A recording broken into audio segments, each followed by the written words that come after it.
Good evening, Big Blue Nation, and welcome to your go-to source for all things New York Giants.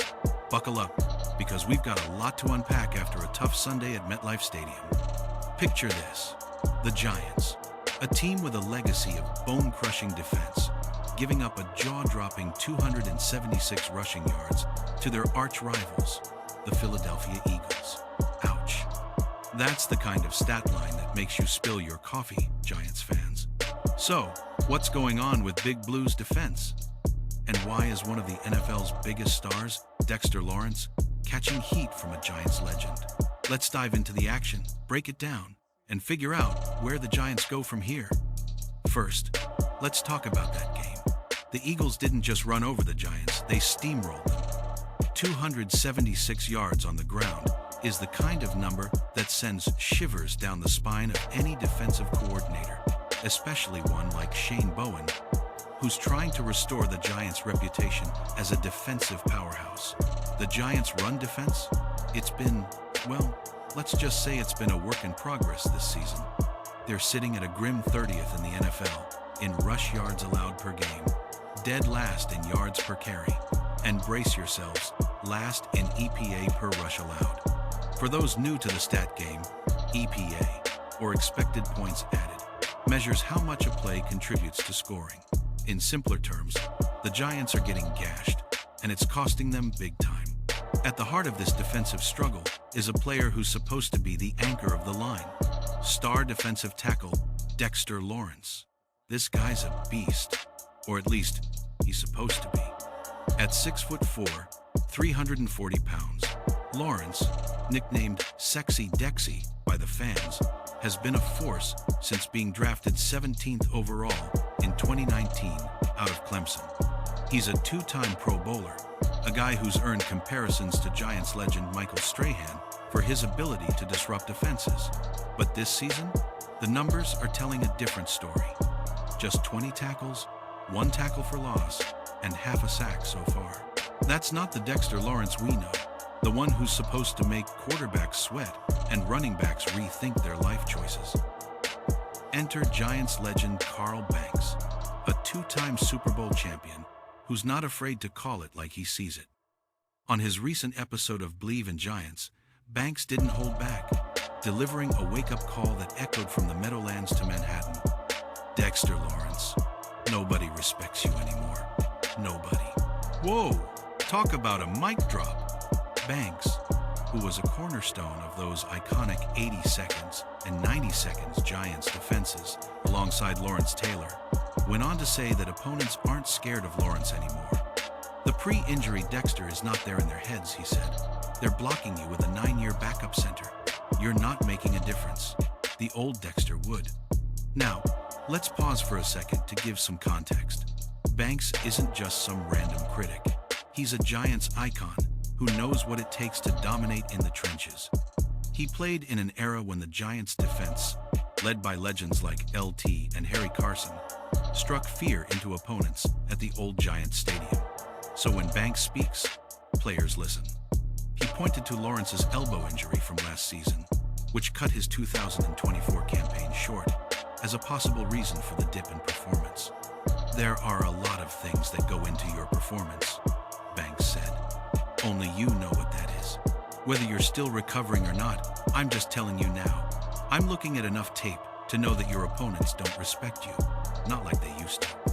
That's not all. Banks dropped another truth bomb, pointing out that younger, less heralded players like Darius Alexander and Roy Robinson are stepping in and outshining Lawrence. When they substitute for you, those guys are making plays against the same guys that are blocking you, he said.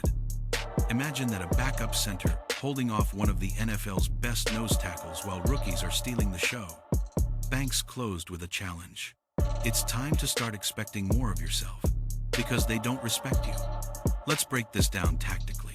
The nose tackle position is the backbone of a 3-4 defense, which the Giants run under Bowen. For those new to football, the nose tackle lines up right over the center, tasked with clogging up running lanes and eating up blockers, so linebackers like Bobby Okereke can clean up. When Lawrence is at his best, he's a one-man wrecking crew, collapsing pockets and forcing double teams. That opens up opportunities for edge rushers like Kayvon Thibodeau or Brian Burns to wreak havoc. But when Lawrence isn't commanding that respect, the whole defense suffers. Running backs like Saquon Barkley, yes, that Saquon, now an Eagle, can exploit the gaps, and suddenly, you're giving up 276 yards in a single game. So, how did we get here? Let's take a trip down memory lane. The Giants have a storied history of dominant defenses. Think back to the 1986 Super Bowl team, when Lawrence Taylor was terrorizing quarterbacks, or the 2007 squad that shocked the undefeated Patriots in Super Bowl 22 II, with Michael Strahan and Justin Tuck leading the charge. Those teams were built on stopping the run and pressuring the quarterback. Sound familiar? That's exactly what Dexter Lawrence was supposed to bring to this modern Giants team. In 2022, he was a second-team All-Pro, racking up 7.5 sacks and 68 tackles. Last year, despite the injury, he still managed 4.5 sacks in just 11 games. This season, though, the spark's missing, and it's showing in the team's 3-5 record through Week 8. Now, let's talk stats for a moment, because the numbers don't lie. The Giants' defense is allowing 146.2 rushing yards per game, third worst in the league. Compare that to their 2022 season, when they allowed just 122.6 yards per game and made the playoffs. Yards per carry? A brutal 5.2 this year, compared to 4.7 2 years ago. And here's a fun fact for Giants trivia buffs. The last time the Giants gave up 276 rushing yards in a single game was against the Baltimore Ravens in 2020, a game they lost 27-13. History repeating itself? Let's hope not. What's the ripple effect of this defensive struggle? For one, it's putting extra pressure on quarterback Daniel Jones and the offense. Jones, who's been under the microscope since signing his big contract, is doing his best to keep the Giants competitive, throwing for 1,876 yards and 8 touchdowns so far. Rookie wideout Malik Neighbors has been a bright spot, with 557 receiving yards and 3 scores, but the offense can't carry the load alone. When the defense can't stop the run, it means longer drives for opponents, fewer possessions for the Giants, and a tired defense that's back on the field too soon. It's a vicious cycle. Let's bring in a fictional voice to spice things up. Imagine we caught up with Giants head coach Brian Daboll after the game. Look, we know Dex is a cornerstone of this team, Daboll might say. He's working through some things, but we believe in him. He's got to find that fire again, and we're going to help him get there. Or, picture a passionate Giants fan at MetLife, waving a big blue towel. Dexter's our guy, man. He's got to show these Eagles who's boss next time. That's the heartbeat of Giants Nation. Loyal, loud, and always expecting greatness. So, what's next for Dexter Lawrence and the Giants? The second half of the season is critical.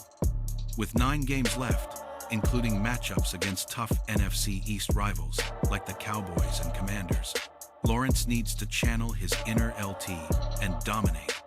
The Giants are still in the wild card hunt, but they'll need their defense to step up. If Lawrence can regain his all-pro form, it could spark a turnaround. Imagine him blowing up plays like he did in 2022, when he had 28 quarterback hits. That's the kind of impact that could flip games and quiet critics like Banks. Looking ahead, the Giants face the Pittsburgh Steelers next week, a team known for its physicality. It's a perfect chance for Lawrence to make a statement. Will he stuff the run and show the league he's still a force? Or will the struggles continue? One thing's for sure, the Giants' playoff hopes hinge on their defense finding its groove. And for a team with 4 Super Bowl titles, 1,986, 1,990, 2007, and 2011, that's not just a goal, it's an expectation. Let's zoom out for a moment and connect this to the bigger picture. The Giants' struggles are a reminder of the highs and lows of New York sports. This is a city that lives for its teams. From the Polo Grounds days when the Giants shared a field with baseball's Yankees, to the modern era at MetLife Stadium, where fans braved the Jersey cold to cheer on Big Blue. The Giants-Eagles rivalry? It's as heated as a New York pizza oven, dating back to 1933. And don't forget the Cowboys. Every Giants fan knows there's nothing sweeter than beating Dallas. Pop culture loves the Giants too. Remember Eli Manning's iconic Saturday Night Live hosting gig after Super Bowl first LVI? That's the kind of swagger this team needs to rediscover. For some Giants trivia, did you know their 2007 Super Bowl win over the Patriots is considered one of the greatest upsets in sports history?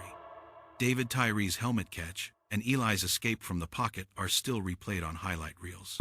Or how about this? The Giants are one of only 5 NFL teams with 4 or more Super Bowl titles.